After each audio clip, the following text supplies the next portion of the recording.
Warahmatullahi wabarakatuh.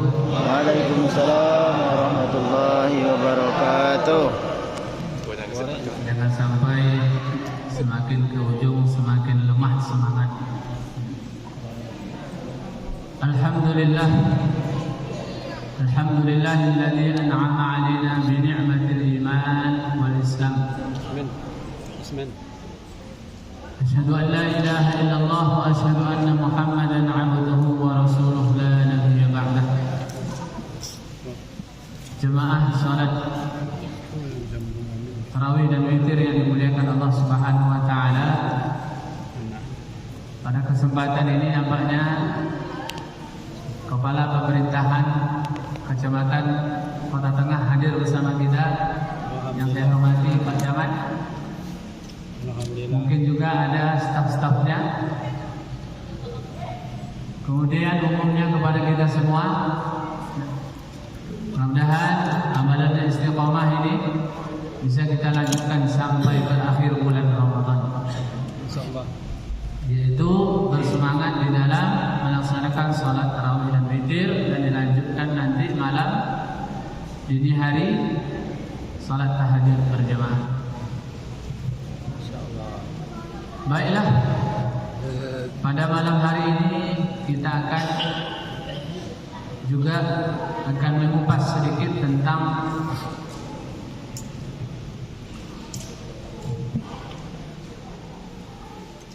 kajian orang yang pintar dan orang yang bodoh menurut standar Rasulullah dan sahabat Nabi. Kalau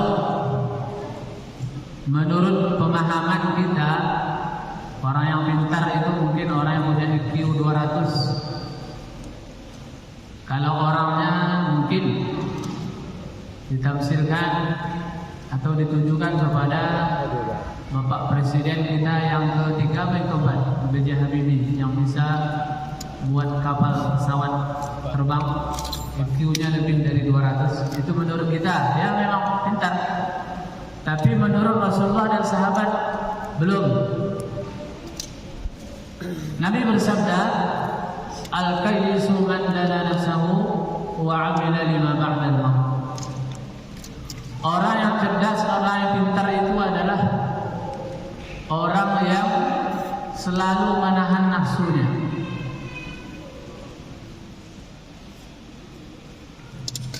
Nabi bersabda di dalam hadis yang lain, la yu'minu ahadukum hatta yakuna hawahu tab'an lima ji'tu bih. Tidak sempurna iman kalian sampai kalian menyandarkan kemauan hawa nafsu kalian kepada agama yang aku bawa. Jadi nafsu itu di dalam Quran, di dalam surah Yusuf, Allah firmankan, innan nafsa la'ammaratun bisu'. Sesungguhnya nafsu itu selalu menyuruh kepada keburukan-keburukan. Yang namanya nafsu gak pernah menyuruh kita buat kebaikan, itu gak pernah. Sekali seumur hidup gak pernah.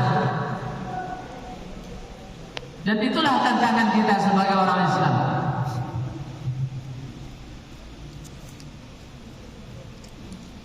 Nafsu selalu condong kepada keburukan. Apabila nafsu membisikkan keburukan, maka wajib kita untuk tidak mengikutinya. Tapi kalau nafsu untuk kepada hal-hal yang mubah yang disyariatkan oleh Islam, boleh. Nafsu makan, nafsu minum. Makanya hadis Nabi, tidak sempurna iman kalian sebelum kalian sandarkan hawa nafsu kalian kepada agama yang aku bawa. Orang yang nafsunya disandarkan kepada agama yang dibawa oleh Rasulullah, maka pasti selamat. Nafsu juga, tapi nafsunya ikut arahan Rasulullah dan sahabat.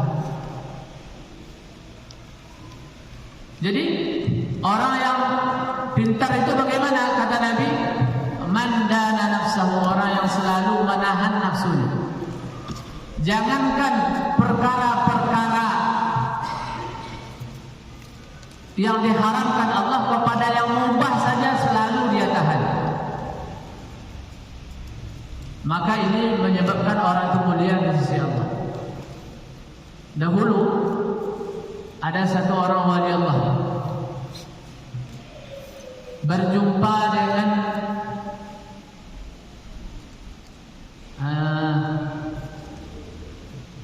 sejenis pastor gitu. Orang Hindu itu apa nama apa ya? Biksu. Biksu.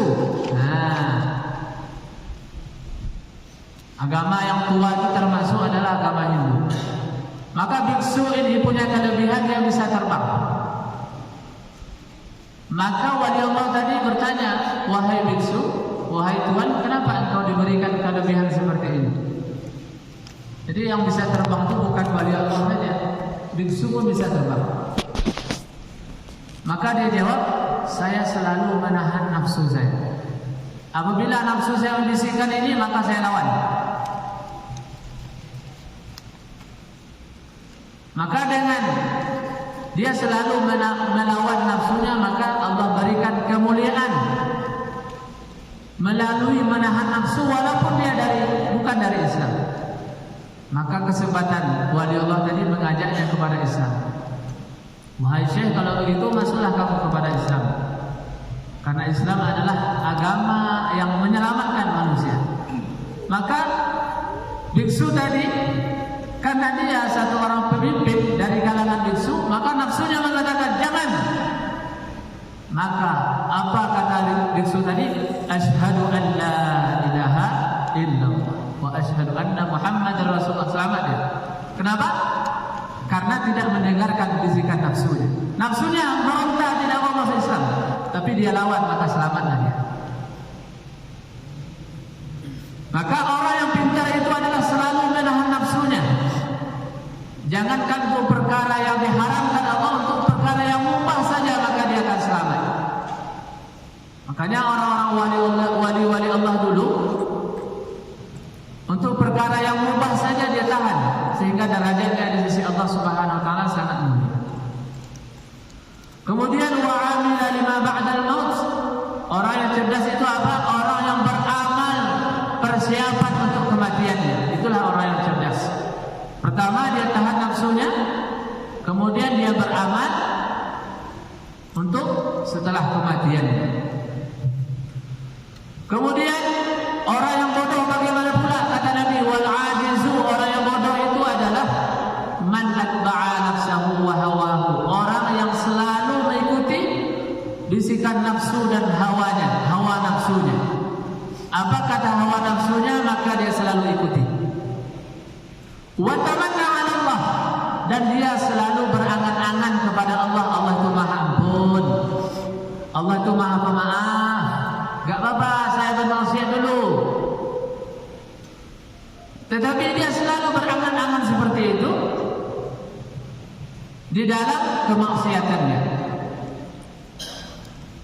Maka oleh sebab itu jemaah salat tarawih dan witir yang dimuliakan Allah Subhanahu wa taala, sebagaimana perkataan salah seorang sahabat yaitu Yahya bin Mu'ad rahmatullah alaih, min a'zamil iqtirari 'indi tamani fi dhunub 'ala raja'il khawf min ghairi tamanadin. Termasuk tipu daya syaitan menurutku adalah yang pertama, ada beberapa daya tipu syaitan untuk orang-orang yang selalu ikut nafsu tetapi dia berangan-angan terhadap Allah. Yang pertama, dia selalu berdosa, bergelimang dengan dosa, ala raja'il afwi min ghairi nadamatin. Dia berdosa, di dalam dia selalu berdosa itu terus-menerus dia berharap maaf daripada Allah Subhanahu wa taala tanpa ada penyesalan. Dia berdosa tapi tidak menyesal karena sudah terbiasa dengan dosanya.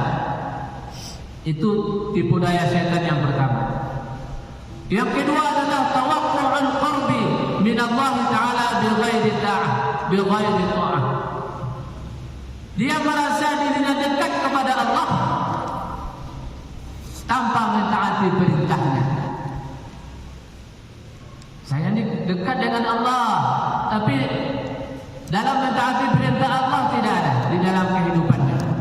Itu termasuk juga tipu daya syaitan.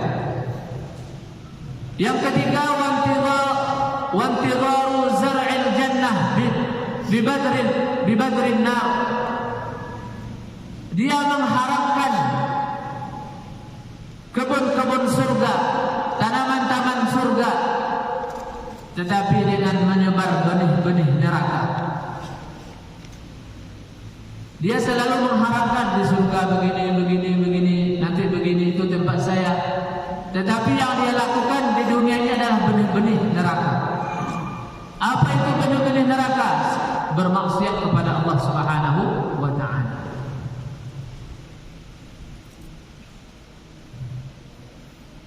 Apa di antara orang yang menyebarkan benih-benih neraka? Kata Nabi SAW, Nabi bersabda di dalam mafhumnya, barang siapa yang meninggalkan salat sekali saja tanpa ada uzur, maka namanya sudah termaktub, tercatat di pintu neraka, yang harus dia diami selama 82 tahun atau 1 wukuf. Seandainya Allah tidak memaafkan dosanya, maka dia harus mendiami neraka dengan meninggalkan salat selama 80 tahun lebih. Satu hari di dunia, satu hari di yaumil qiyamah, 1000 tahun di dunia. Untuk satu solatnya. Untuk sekali solat. Barang siapa yang meninggalkan solat sekali saja dengan sengaja tanpa udzur syar'i. Apa itu udzur syar'i? Misalkan pertama sakit yang menyebabkan tidak sadar. Ada orang sakitnya itu memang nggak sadar, pingsan, sakit parah, atau mungkin tabrak motor, kemudian pingsan selama 2-3 hari, mana sadar? Mau tidak mau dia meninggalkan sholat. Setelah sadar, qadha. Azan berkumandang, tetapi dia lalaikan sholat. Nanti aja itu. Besok kalau sudah tua, baru ke masjid. Nah, sekali salat, apabila Allah tidak memaafkan, mengampunkan dia, maka dia harus masuk neraka selama 1 wukuf. Sahabat bertanya, berapa lama 1 wukuf? 82 tahun, 83 tahun. Satu hari akhirat, 1000 tahun di dunia. Dia selalu membicarakan surga itu begini, tanamannya harum, tamannya besar, bidadarinya begini, fasilitasnya begini. Tetapi yang dia tebar di dunia benih-benih neraka, meninggalkan salat, judi dan maksiat-maksiat yang lain. Itu tipu daya setan yang ketiga. Yang keempat adalah wa talabudal muti'in bil ma'asi. Dia mencari tempat-tempat taat, tetapi selalu bergabung dengan orang-orang yang bermaksiat. Dalam hatinya dia selalu, di manalah orang-orang soleh. Tapi karena nafsunya kuat, maka dia selalu bergabung dengan orang-orang yang selalu bermaksiat kepada Allah. Yang kelima, wantidharul jaza' bi ghairil amal. Selalu berharap dengan pahala ini, pahala itu, tapi tanpa amal. Beramal pun enggak. Yang terakhir adalah wa tamanna 'ala Allah azza wa jalla ma'al ifrat. Dia berangan-angan kepada Allah Subhanahu wa taala dengan perbuatan kemaksiatan yang melampau. Kemaksiatannya sudah memuncak, tetapi dia tidak berharap terus kepada Allah Subhanahu wa taala tanpa meninggalkan kemaksiatannya. Dia berangan terus tanpa ada titik berhentinya. Maka inilah tipu daya setan terhadap kita semua. Bagaimana kita ini terperangkap dengan tipu dayanya. Satu orang pernah bersyair, yarjun najah wa lam yasluk masalikaha. Kalian berharap selamat sukses, tetapi kalian tidak menempuh jalan orang-orang yang sukses. Siapa itu mereka yang sukses? Yang pertama, yang telah berhasil hidupnya di dunia, yang pertama adalah para nabi dan para rasul. Kemudian diikuti oleh sahabat Nabi sallallahu alaihi wasallam radhiyallahu anhum wa radu anhu. Al-Khalifatul Ula ba'da Rasulillah sallallahu alaihi wasallam, Amirul Mukminin Abu Bakr As-Siddiq radhiyallahu anhu. Allah telah redha kepada mereka. Wa radu anhu. Dan mereka pun telah redha kepada ketetapan-ketetapan Allah. Nah, jalan mereka lah yang harus kita tempuh. Jalan hidup mereka. Inna safinata la tajri 'ala yabas. Sesungguhnya kapal laut tidak akan pernah berlayar di atas daratan.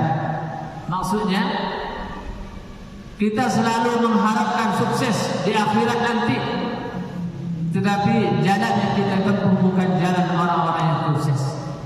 Di dalam kehidupan kita tidak ada condong kepada kehidupan Rasulullah dan sahabat, sehingga harapan kita sirna sebagaimana tidak akan pernah terjadi kapal laut berjalan di atas daratan. Maka oleh sebab itu kami mengajak kepada kita semua, marilah sisa-sisa umur kita ini kita jalankan dengan penuh taat, dan semaksimal mungkin kita jauhkan kemaksiatan kepada Allah Subhanahu wa taala.